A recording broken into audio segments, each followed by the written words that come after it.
इस प्रलयकारी परिस्थिति का हल निकलवाने के लिए समस्त देवता गणों के साथ आए हैं। उठिए प्रभु, उठिए। क्षमा करे विघ्नहर्ता, मैंने चेष्टा कर आपको अपमानित किया है। यह केवल मेरी नासमझी के कारण ही हुआ है। क्षमा करे विघ्नहर्ता, क्षमा करे, मुझे इस श्राप से मुक्त कीजिए। पुत्र गणेश, चंद्रदेव को इस श्राप से मुक्त करो, अन्यथा इस श्राप से संपूर्ण सृष्टि का संतुलन बिगड़ जाएगा। हे चंद्रदेव, मैं आपको क्षमा करता हूँ। दिया हुआ श्राप मैं वापस नहीं ले सकता। आज से भाद्रपद चतुर्थी के दिन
साथ चलता है, इसलिए हमेशा अपने कर्मों पर ध्यान देना चाहिए।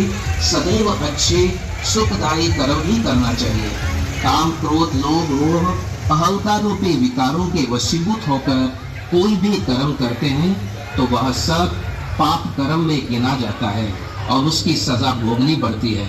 इसीलिए निराकार परमात्मा, जिसे हम ईश्वर, अल्लाह, गॉड कहते हैं, वह इस सृष्टि पर अवतरित होकर पिछले 28 वर्षों से ईश्वरीय ज्ञान सुनाकर सागर की ना कोई शुरुआत, ना सीमा, ना अंत, और क्षितिज की उस ओर सीता थी। बिना सागर को पार किए राम का सीता को वापस लाना असंभव था। सागर देव में सलाह दी कि जब लहरों के बीच जाना संभव नहीं तो उनके ऊपर से जाना होगा। राह बस बना के चलो, उसका भार उठाना सागर देव का कर्तव्य। लंका तक जाए।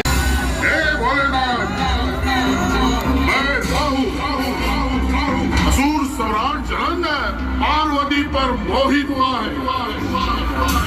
पार्वती चाहिए, बिना विलंब चुपचाप पार्वती को मेरे साथ भेज दो, नहीं तो पार्वती का हरण करके ले जाऊंगा।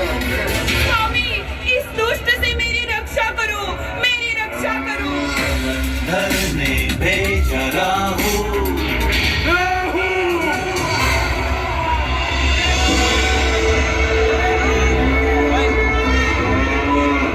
ये क्या हो गया? शिव के क्रोधाग्नि से ये कौन प्रकट हुआ है?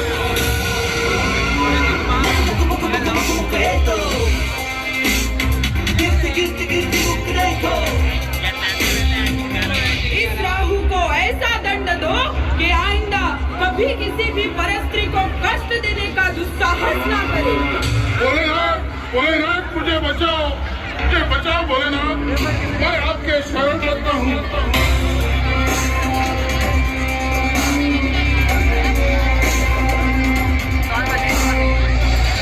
कीर्ति हो। तुम मेरे क्रोध की अग्नि से प्रकट हुए हो। आज से तुम असुरी शक्तियों का नाश करके इस ब्रह्मांड की रक्षा करोगे। एक रात आई खोज से भी नेत्र खोला आग से हुआ भयानक सा शक्तिशाली को शरण बुलाया दुख मिटाने अपने आप को गाया है मुंह शिव का प्यारा पहली कीर्ति मुख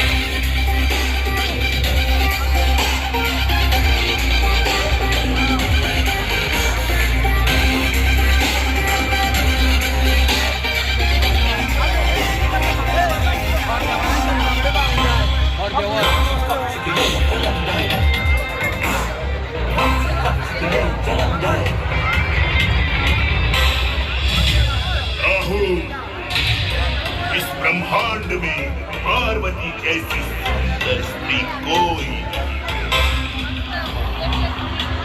मुझे पार्वती चाहिए। आओ! कैलाश जाकर उस पाखंडी संसार रूपी शिव से मेरे लिए पार्वती की मांग करो। अगर वो नहीं माना तो पार्वती का हरण करके ले आओ।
没有，不要，我打，我的唱。